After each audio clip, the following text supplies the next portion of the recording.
So a state judge in the city of Portland has said that about 3,000 square feet of office space in downtown Portland is essentially worthless. We've got a candidate for city council that was paying $250 a month. That seems really cheap, doesn't it? That seems really cheap. Other side said, hey, this is worth $6,900 a month. This guy is paying way too little in rent. Nope. Judge says, with the state of downtown Portland, it's not worth much. On the other side, they really couldn't combat it. So you got a judge that's basically stating downtown Portland real estate, commercial real estate, just not a lot of value there at the moment. What's the dealio? What's going on? Let's check it out. Here we go.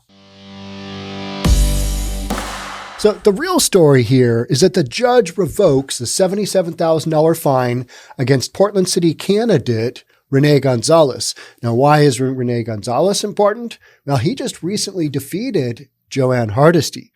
Joanne Hardesty is the anti-police, pro-Black Lives Matter, pro-Antifa. She got ousted. She should have never made it in there in the first place. Has not done the city of Portland, major favors. We had the whole, basically crap on downtown Portland, and she was in the midst of that along with the mayor. So you've got this going on, and Rene Gonzalez, he's running a campaign. He gets this office space, 3,000 square feet of office space. That's a good size spot. That's decent size office space. I mean, that's, if you get over 1,000 square feet of office space, you've got multiple offices and you've got conference rooms and you got all kinds of stuff going on. 3,000 square feet, that's a good size space. Normally that would be, $5, $6, $7 a month in any city, maybe less in super cheap areas and maybe way more in, downtown San Francisco, although, San Francisco, Portland, struggle bus. But the point of this podcast is Portland is on such a struggle bus, specifically in downtown Portland. That's what we're talking about. That even a judge was like, you're only paying $250, but that's probably not far off of market. And what the judge is essentially saying is this space may not have much value at all. All right. A judge said the city election regulator hadn't offered enough proof that $6,900 a month was the going rate for downtown office space. Now, when I see that, I think, well, why didn't they bring in some comparable sales of similar office space that has recently been leased in the city? Why didn't they do that? You could at least get comps of maybe it's not 6,900, maybe it's 2,500, maybe it's 3,500. Space is leasing in downtown Portland. It's just not at market rates. And 6,900 a month, that's like $27.50 a foot, right? So, not a crazy amount. But what we're saying in Portland is that $250, well, even though that is not even really a car payment today in 2022, but it's also probably not far off of market for what this space is in downtown Portland. And that is how much things have declined in downtown Portland. Yeah, it's wild stuff, right? A state administrative law judge has revoked $77,000 in fines that a Portland election official slapped on city council candidate Rene Gonzalez for accepting a steeply discounted rent on his downtown campaign office. Here's the kicker. Was it steeply discounted rent? Judge says no. Now, I find $250 a month. I mean, you can't rent anything anywhere for $250 a month, right? Right? Okay. Well, Portland, maybe you can. What is actual market rent on this? I have no idea. How bad is it? Clearly this is a spot that they're not able to rent out otherwise. And all right, so somebody's going to pay $250 and at least you've got bodies in there. That's some of the thought process right now is get somebody in the space, because more people you have in the space, less likelihood it's going to be broken into, less likelihood you're going to have graffiti, less likelihood you're going to have, homeless people break in and post up in there. just all of that stuff going on. And specifically in a downtown core like Portland, that's had probably one of the worst times coming back after the pandemic because of all kinds of stuff that we talk about here on News for Reasonable People on the daily. Portland's on the struggle bus. This is kind of one more example of, hey, yeah, things are not looking up in downtown Portland. Susan Motter, who oversees the city's small donation elections program, said last month that the cheap rent that Gonzalez has accepted from his landlord, Schnitzer Properties Management, counted as an unreported in-kind contribution, basically saying the difference between the $250 and market rent is a donation. Schnitzer Properties Management is owned by Jordan Schnitzer, who has supported Gonzalez's campaign and donated $250 to Gonzalez, the maximum donation amount allowed under small donation election programs rules. Okay. All right. So we're there. So no harm, no foul so far, right? No laws violated. Now, when things get a little tricky, Gonzalez was paying $250 a month in rent. Motter said the normal tenant would have been asked to pay $6,900 per month in rent for over 3,000 square feet of downtown office space at 1010 Southwest 11th Avenue. Gonzalez's campaign said that was an unreasonable sum to expect anyone to pay for downtown office space post-pandemic in a part of the city that has been particularly slow to rebound. And the judge said, yeah, I got information from you. The candidate, the dude with the $250 per month, I'm going to side with that guy. I'm not going to go with $6,900 because you haven't provided any data that tells me, hey, $6,900 market rate. Senior administrative law judge Joe Allen sided with Gonzalez. He said the city had not offered enough evidence that $6,900 was the going rate of that space.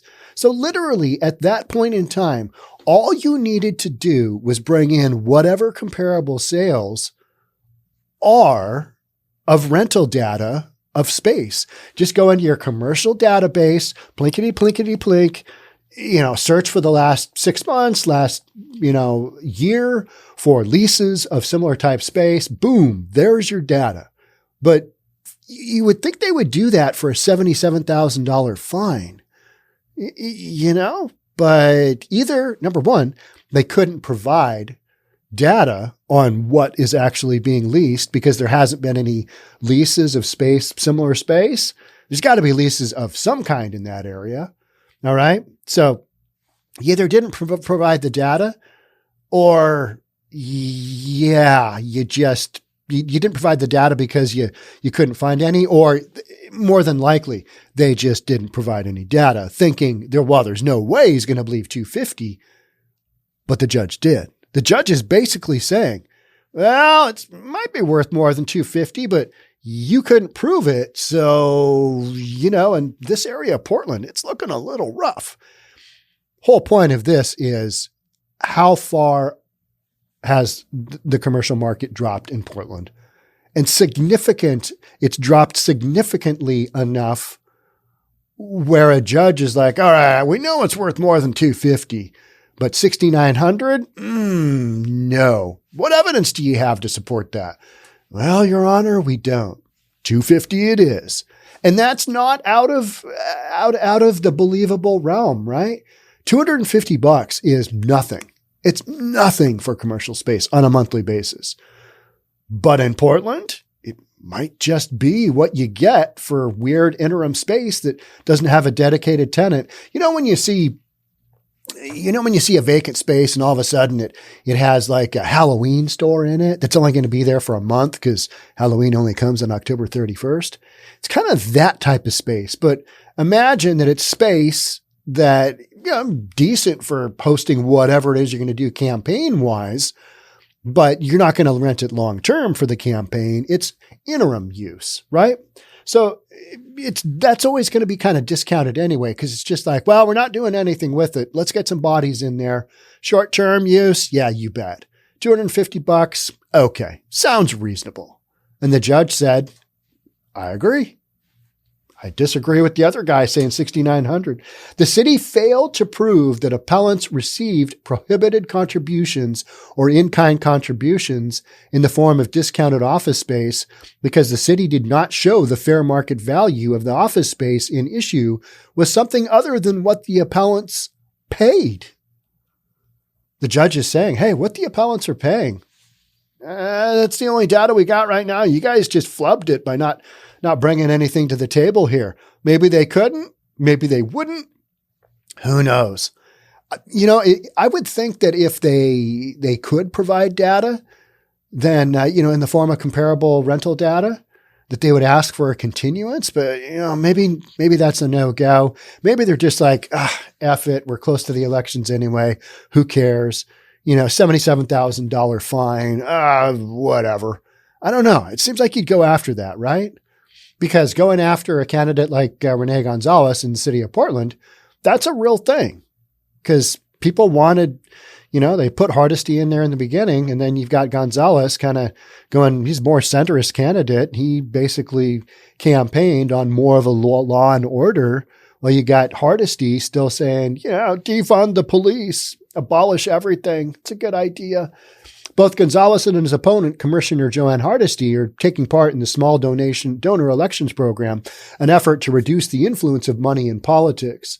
Under the program rules, candidates receive a 9-to-1 match on the first $20 they receive from a donor. As part of the program, they're not allowed to take in-kind contributions, donations of time, goods, services, or rent from businesses. While the case was pending, the city had withheld $77,000 in city funding to the campaign.